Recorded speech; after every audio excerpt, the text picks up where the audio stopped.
Oke, selamat sore. Di sini kami akan mempresentasikan mengenai materi pembelajaran mengenai manajemen pemasaran. Nah, apa sih yang disebut dengan pemasaran ya? Kalau orang bilang tuh pemasaran tuh dalam proses jual beli, setelah itu selesai, enggak.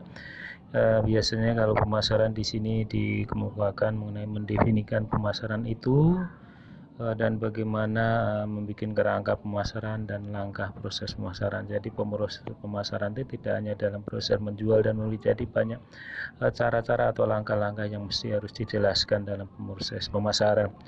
Menjelaskan pentingnya memahami pelanggan dan pasar dan mengidentifikasi 5 konsep pemasaran itu juga termasuk di dalam pemasaran. Mengidentifikasikan elemen kunci dari strategi pemasaran yang digerakkan oleh pelanggan dan mendiskusikan orientasi manajemen pemasaran yang memandukan antara strategi pemasaran.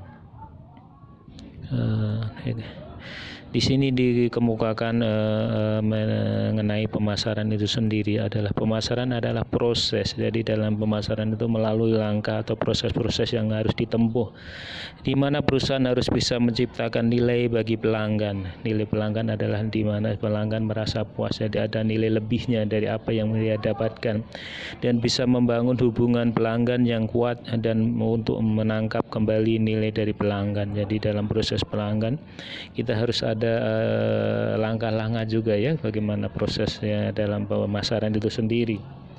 Di sini adalah proses pertama, harus memahami pasar dan kebutuhan serta keinginan pelanggan.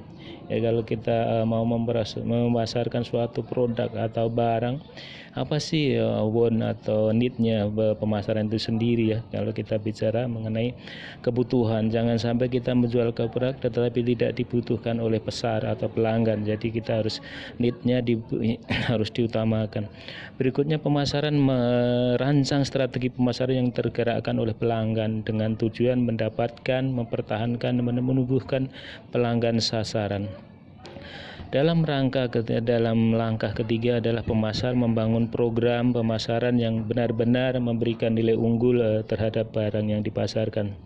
Seluruh langkah ini membentuk dasar bagi pemasaran itu sendiri. Lalu langkah keempat adalah membangun hubungan pelanggan yang menguntungkan dan menciptakan kepuasan pelanggan. Apapun kalau kita tidak bisa memberikan kepuasan pelanggan, maka itu tidak akan menimbulkan kepuasan. Yang berikutnya adalah